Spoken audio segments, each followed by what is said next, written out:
नमस्कार दोस्तों, मैं पूजा राणा आपका स्वागत करती हूँ आपके अपने चैनल एस्ट्रो लाइफ विजन में।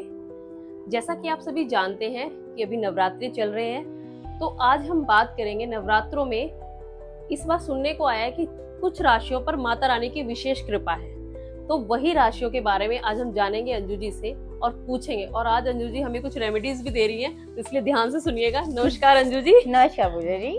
नमस्कार दोस्तों। जैसा कि पूजा जी ने बोला कि नवरात्रे चल रहे हैं, ऐसा आप सब जानते ही हैं, तो सबसे पहले सभी को जय माता दी। तो आज हम बात करेंगे कौन सी ऐसी वो 4 राशियां हैं जिनके ऊपर माता रानी की विशेष कृपा है।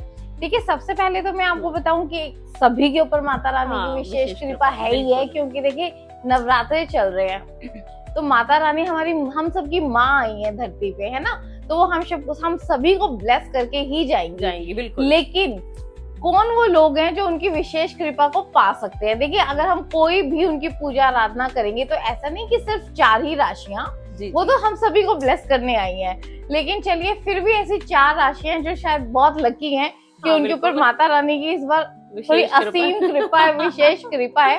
तो हम जानेंगे कौन सी है वो 4 राशियां। इससे पहले ना हम बात करेंगे नवरात्रि क्यों मनाए जाते हैं। जी, हम सब ये तो जानते हैं कि नवरात्रि मनाते हैं और नवरात्रि में 9 दिन के लिए माता रानी धरती पे आती है ना। मगर हम में से बहुत से लोग ये नहीं जानते हैं कि नवरात्रि मनाए क्यों जाते हैं। तो नवरात्रि, जैसा कि आपको नाम से पता चल रहा है, ये 9 रातें होती हैं, है ना। और इसे नवोत्सव भी कहा जाता है, माता रानी के दिन चल रहे हैं। तो अगर हम पौराणिक कथा के हिसाब से बात करें तो 2 ऐसी कथाएं हैं नवरात्रि के ऊपर कि नवरात्रि क्यों मनाए जाते हैं। सबसे पहले हम बात करेंगे जो हमने दुर्गा पाठ में, दुर्गा सप्तशती पाठ में भी पढ़ा हुआ है, आप सब पढ़ते ही हैं कि महिषासुर नाम का राक्षस था जी, जिसने बहुत आतंक फैला दिया था। और इतना आतंक फैला दिया था कि उसने देवी देवताओं को भी डरा दिया था। बिल्कुल। तो सभी देवी देवता माता रानी के पास गए कि माता दुर्गा मैया के पास कि माता रानी, अब आप ही इस मुसीबत से हमें बचाइए, कोई रास्ता निकाले।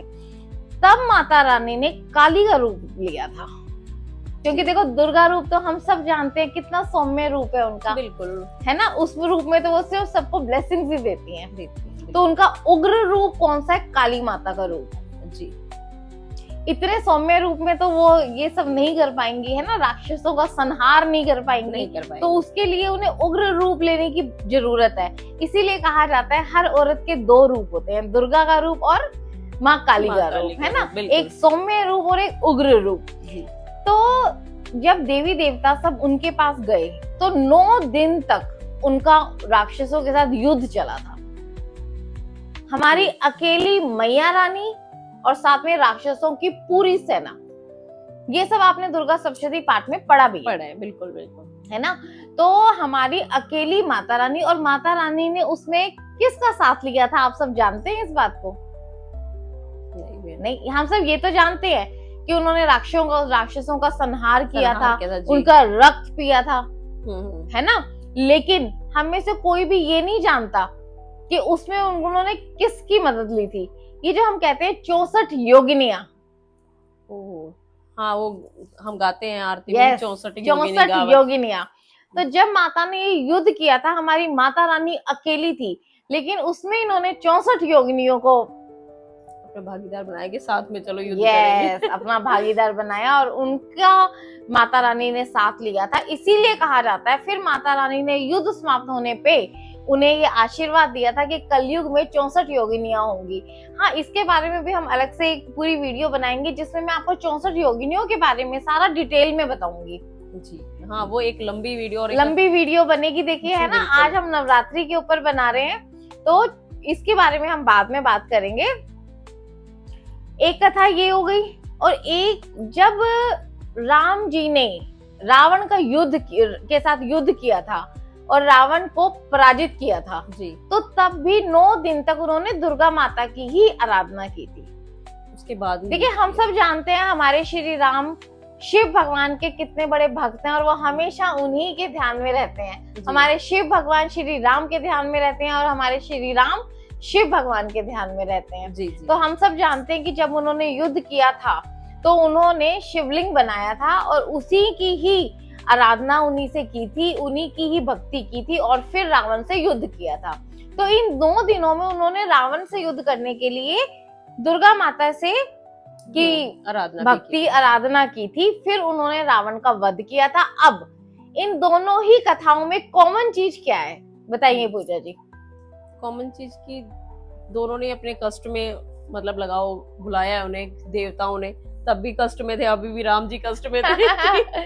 नहीं, इसमें कॉमन चीज क्या है अगर आप देखें तो दोनों ही कथाओं में उन्होंने बुरी शक्ति, हाँ मतलब एक राक्षस का वध किया, बिल्कुल है हाँ, ना? रावण भी राक्षस ही थे। हाँ, तो अब यहाँ से हमें सीखने को क्या मिलता है कि इस नवरात्रि में, जो मैंने अपनी लास्ट वीडियोस में भी बताया था कि पॉजिटिव एनर्जी बहुत हाई होती है और नेगेटिव एनर्जी भी हाई होती है, क्योंकि नेगेटिव एनर्जी का अंत आने वाला है। बिल्कुल। इसीलिए अगर आप इस टाइम पे माता रानी की आराधना करेंगे, भक्ति करेंगे, साधना करेंगे, तो आप अपने घर की और अपनी हर नेगेटिविटी को दूर कर लेंगे। तो अब इस वीडियो में हम बताएंगे सबसे पहले तो कि कौन सी वो 4 राशि है जिन पे विशेष कृपा होगी, और उनकी कृपा को पाने के लिए सिर्फ ये 4 राशि नहीं और भी सब कौन से मंत्र जाप कर सकते हैं और क्या उपाय कर सकते हैं। तो 4 राशियों में सबसे पहली जो राशि है वो है मेष राशि, दूसरी है कर्क राशि, तीसरी है तुला राशि और चौथे नंबर पे है वृश्चिक राशि। ठीक है, ध्यान रखिएगा, आपको बता दिया। बिल्कुल। अब आप जिनकी भी ये राशियां हैं वो इस बात का ध्यान रखें और ध्यान से इस वीडियो को पूरा सुने कि क्या मैं उनके लिए मंत्र जाप कह रही हूँ, रेमेडी कह रही हूँ, जिन्हें करके वो माता रानी की कृपा पा सकते हैं और किन किन चीजों में उनको फायदा होगा। तो जैसे ये चारों राशि वाले, देखिए माता रानी इन पे विशेष कृपा लाई है तो हर तरह से उनका साथ देंगी, है ना? उनके घर में धन धान्य की कोई कमी नहीं रहेगी, उनका भाग्य चमकेगा, उनकी किस्मत उनका साथ देगी। और इन राशि वालों को अगर कोई लंबे समय से कोई बीमारी थी, कोई परेशानी थी, तो धीरे धीरे इनकी वो परेशानी दूर होगी। कोई घर लेना चाहता था तो उनके घर लेने के योग खुलेंगे। किसी को अपने बिजनेस में, कार्यस्थल में किसी तरह की परेशानियां आ रही थी तो उनको नए अवसर मिलेंगे, उनके बिजनेस में तरक्की के रास्ते खुलेंगे।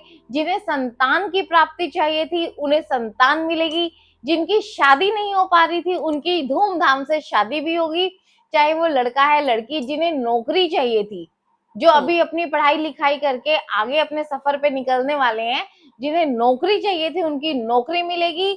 और जिन्हें बिजनेस में एक टिकाव चाहिए था कि उनके बिजनेस में अप डाउन चल रहे थे, उनके बिजनेस में अब सफलता के रास्ते खुलेंगे। तो इन चारों राशियों के ऊपर माता रानी की विशेष कृपा बनेगी। अब इस विशेष कृपा पाने के लिए उन्हें क्या करना है? तो सबसे पहले आपको इन 9 दिनों में माता रानी के मंत्र जाप करने हैं।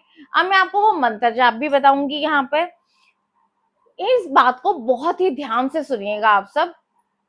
ओम दुम दुर्गाए नमः। हाँ, आप कमेंट बॉक्स में पूछ भी सकते हैं दोबारा और हम इसे मेंशन भी कर देंगे ताकि आपके लिए ये आसान रहे।